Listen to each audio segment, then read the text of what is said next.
మాట్లాడాలి అని ఇక్కడికి రావటం జరిగింది. ఈరోజు అరకు పార్లమెంటు యాక్చువల్గా విస్తృత స్థాయి సమావేశం అవుతుంది. ఈరోజు ఇక్కడ ఒక 2 రోజుల క్రితం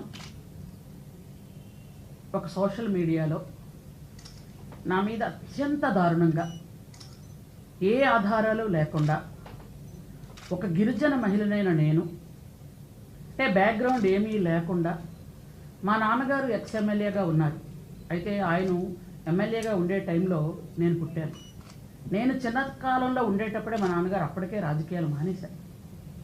ఆ రోజు నుంచి ఈ రోజు దాకా రాజకీయాలు చేయాలి, ప్రజాసేవ చేయాలి అని ఒక ప్యాషన్తో ఒక గిరిజన మహిళగా, ఒక సామాన్య కార్యకర్తగా వస్తూ అంచెలంచెలుగా నేను పార్టీలో ఎదుగుతూ ఈరోజు నా కులానికి నేను ఎప్పుడైనా సహాయం చేసుకోగలనా అనే ఆలోచన నుంచి నా కులమైనటువంటి ఒక శాఖకే నేను మంత్రిగా వస్తాను అని నేను ఎప్పుడూ కల్లో కూడా అనుకోలేదు. అయితే గౌరవ ముఖ్యమంత్రి వర్యులు